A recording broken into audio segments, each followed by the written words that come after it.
जी बिल्कुल, ये ग्वाल मंडी का वो इलाका है जहाँ से 30 साल कबल एक बड़ी दुश्मनी शुरू हुई थी दो ख़ानदानों के दरमियान, टीपू ख़ानदान और तीफ़ी गोगी भट्ट ख़ानदान के दरमियान।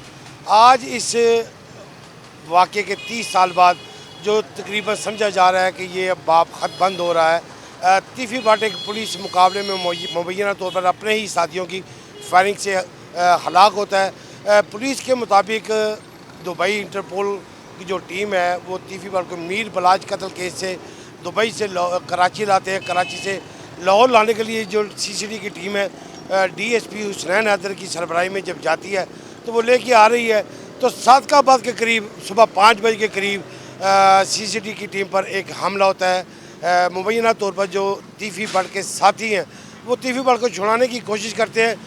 पुलिस का कहना है कि वो छुड़ा के ले जाते, तमाम जब वापस छुड़ाया जाता है तो वो फायरिंग का ज़बरदस्त तबादला होता है। ताम इसमें जो तीफ़ी भट्ट है अपने ही साथियों की गोली लगने से हलाक हो जाता है।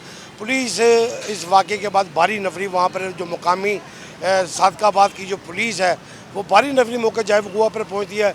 लाश को कब्ज़े में लेकर पूरे इलाके को जो है वो उसका राउंड अप कर लिया जाता है, उसका सर्च ऑपरेशन शुरू कर दिया जाता है। फ़रार जो होने वाले अफराद हैं उनकी गिरफ़्तारी के लिए टीमें जो तश्कील दे दी जाती है।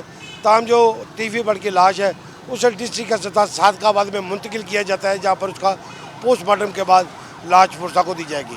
आपको बताते चलूँ कि 30 साल पहले ये दुश्मनी शुरू हुई थी इसी इलाके ग्वाल मंडी से शुरू हुई थी, जो शालमी और जो सिमलक्का इलाके हैं वहाँ तक फैलती हुई चुदराहट और कब्ज़े के मामला पर बढ़ती गई, जिसमें अब तक 22 से ज़्यादा अफराद जो है वो हलाक हो चुके हैं। इसमें आपको बताते चलूँ कि जो बड़ा ख़ानदान जो इसके मुकाबले में था बिल्ला ट्रका वाला, उसके बाद जो आरफ अमी टीपू जो बिल्ले का बेटा है, उसके बाद ये तीसरा नस्ल थी मीर बलाज जिसे कि कत्ल कर दिया गया एक शादी की तकरीब में 2.25 साल कबल, जिसका जो इल्ज़ाम है तीफ़ी भट्ट और गोगी भट्ट पर आयद किया गया। इस मुकदमे में गोगी भट्ट जो है उसने पूरी ज़मानत करा रखी है, जबकि तीफ़ी भट्ट गुज़श्ता 2 साल जो वो इश्तिहारी रहा।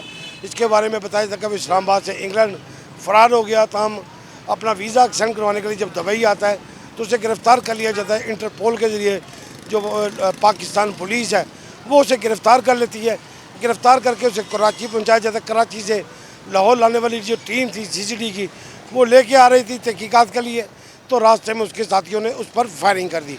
फायरिंग के तबादले में जो तीफ़ी भट्ट है वो अपने ही साथियों की गोलियों से हलाक हो गया। तमाम जो बाकी अमल है जो उसका प्रोसेस है पोस्टमार्टम का, उस अमल के बाद लाश फुर्सा को दी जाएगी। उसके बाद उसकी जो मुकामी कब्रिस्तान नसीराबाद में तदफीन की जाएगी। इस वाक़े के बाद इलाके में काफ़ी चहम गोइयाँ की जा रही हैं। जो ग्वाल मंडी और उससे मुतल्लिक़ा इलाके जो बड़े ख़ानदानों के दरमियान दुश्मनी वाले इलाके थे उसमें काफ़ी चहम गोइयाँ पाई जा रही हैं। एक बाब जो बड़ा ख़त्म होने के बाद अब ये तासुर दिया जा रहा है कि अब दोनों ख़ानदानों के दरमियान लड़ाई जो है वो थम जाएगी। बहुत सारे जो इसमें मुलव्वस मफाद परस्त थे उनके मफादात ख़त्म हो जाएंगे।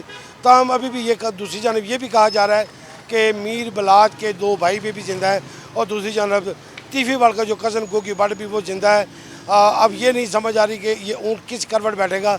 इलाका रहायशियों का ये भी कहना है कि क्योंकि ये बड़ी दुश्मनी है, इसमें लोगों की जो राय है वो काफ़ी अहमियत रखती है। अगर कोई इस बारे में कोई रद्द-ए-अमल ज़ाहिर करता है तो उसका जवाब उसे खुद देना पड़ेगा। अगर उसने तीफ़ी के हक़ में बात की या गोगी के हक़ में बात की या मीर बलाज के हक़ में टीपू ख़ानदान के हक़ में बात की तो उसका वो जो खमियाजा है या उसका जो अपने अल्फाजों का जो भुगतान है वो उसने खुद करना पड़ेगा। तमाम लोगों ने कहा कि ताहम खामोशी ही बेहतर है, लेकिन इस वाक़े के बाद इलाके में काफ़ी अमन व अमान और इसकी जो लड़ाई की जो सूरत हाल है वो ख़त्म हो जाएगी।